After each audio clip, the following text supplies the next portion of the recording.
Last week I told you about Point Reyes. 3 people. Same 2 square miles. 3 decades.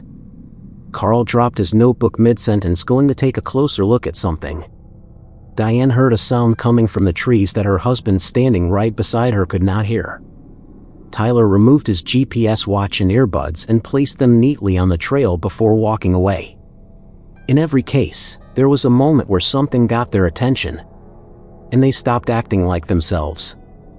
If you have not watched part 1 yet, link is in the description. Watch that first, because what I am about to show you connects directly to what happened at Point Reyes. And once you see the connection, you cannot unsee it. Now at Point Reyes, none of the disappearances were witnessed. Nobody saw Carl leave the trail. Nobody saw Diane turn toward the trees. Nobody saw Tyler remove his watch. They were just gone. The Great Smoky Mountains cluster is different, because in these cases, someone was watching. Right there.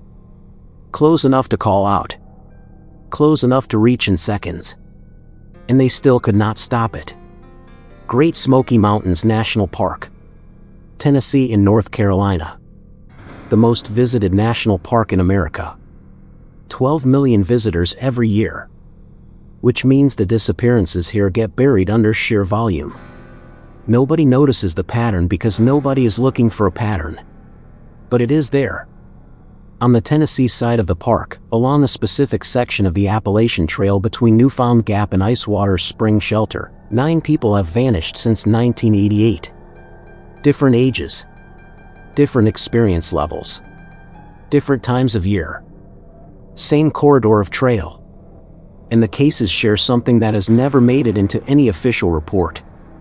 In 7 of the 9 cases, the missing person had made contact with someone else on the trail within 30 minutes of disappearing.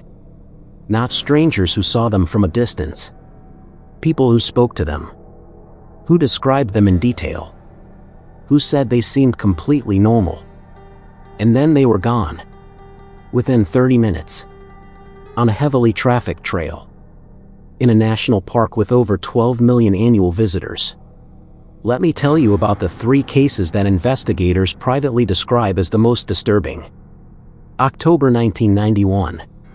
A 52-year-old retired Marine named Dennis Farrow was doing a section hike of the Appalachian Trail. Dennis Farrow was not someone you worried about in the woods. 22 years in the Marine Corps. Multiple combat deployments. Survival training that most people cannot imagine. He was hiking solo but had a detailed trip plan filed with the Park Service. Check-in times. GPS coordinates. Emergency contacts. Everything by the book. At 2:15 p.m., 2 college students hiking northbound passed Dennis on the trail. They later told investigators he was in good spirits. He asked them about trail conditions ahead. They chatted for maybe 3 minutes. He said he was heading to Icewater Spring Shelter for the night. They said goodbye and kept walking. At his scheduled check-in time of 6 p.m., Dennis did not call. Rangers reached the shelter by 9 p.m. His tent was set up. His pack was inside. His boots were at the tent entrance. Dennis Farrow was not there. A retired Marine. Survival trained. Trip plan filed.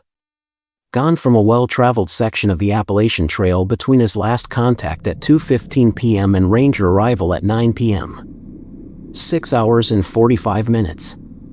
No trace. The search lasted 12 days. 280 square miles covered. Dennis Farrow was never found. But here is the detail that the investigators could not let go of. The 2 college students who passed him at 2:15 p.m. said something in their statement that initially seemed unimportant. They said that just before they rounded the bend and lost sight of him, they heard him say something. Not to them. He had already turned back to the trail. He said it quietly. Almost to himself. He said, "Well, that is something you do not see every day." They did not see what he was looking at. They did not ask. They kept walking. "Well, that is something you do not see every day." Those were the last words anyone ever heard Dennis Farrow speak. A 22-year Marine veteran who had seen combat, who had survived things most people cannot imagine, said those words and then disappeared. What do you think he saw? Seriously. I want to know. Because a man who has seen combat and survived it does not say, well, that is something you do not see every day about a deer or a bird. He says it about something he has genuinely never seen before. Drop it below. What was it? The second case from this cluster is shorter, but in some ways it is more disturbing. July 2003. A 31-year-old emergency room nurse named Kristin Vale was hiking with a group of 6 friends. 6 people. A group. Not solo. They were on the Appalachian Trail approaching Icewater spring shelter. Same corridor. The group stopped for a water break at a flat section of trail. Everyone sat down. Kristin said she was going to walk ahead 20 yards to check if the shelter was visible from the next bend. 20 yards. In a group of 6 people. On a heavily trafficked trail. In broad daylight. Her friend Melissa watched her walk forward. She watched her reach the bend. She saw Kristin start to lean forward to look around it. And then Melissa looked down to get something from her pack. Maybe 5 seconds. When she looked up, Kristin was gone. Not around the bend. Not ahead on the trail. Just gone. Melissa stood up immediately and called out. The other 5 stood up. They ran to the bend. Nothing. They called her name for 20 minutes before calling 911. Kristin Vale was never found. Melissa has given multiple interviews over the years. She always says the same thing. She says, I watched her the whole time. I looked down for 5 seconds. Maybe less. And she was just not there anymore. 5 seconds. 20 yards. In a group. On a popular trail. In a national park with 12 million annual visitors. Tell me something. If you were Melissa, standing at that bend, looking at an empty trail where your friend was 5 seconds ago, what would you do? Drop it below. I want to know. The third case. The one that made David Paulides add a third red circle to his map of this cluster. March 2019. A 63-year-old retired biology professor named Howard Kline was doing a day hike on the same trail section. His wife Janet was with him. They had been hiking this trail for over 30 years. It was their anniversary tradition. Same trail. Every year. At 11:30 a.m., they stopped at a viewpoint overlook approximately a quarter mile from where Dennis Farrow had last been seen in 1991. Howard took out his camera. He photographed the view. He turned to photograph Janet. She smiled at him. He lowered the camera and said something that Janet has never been able to explain. He said, Janet, I think I need to go check something. She said, check what? He said, over there. In the trees. I will be right back. She said, Howard, what are you looking at? He said, just give me a minute. And he walked off the trail into the forest. Janet waited. 1 minute.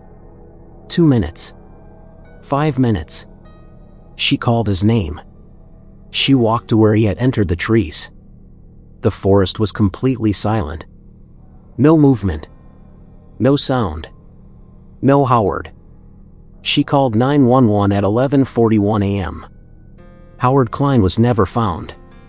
But here is the thing that puts this case in a completely different category.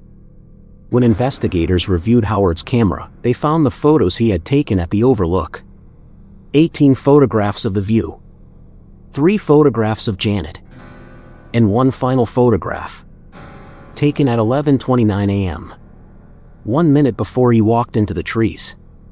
The photograph showed the tree line at the edge of the overlook. Dense forest.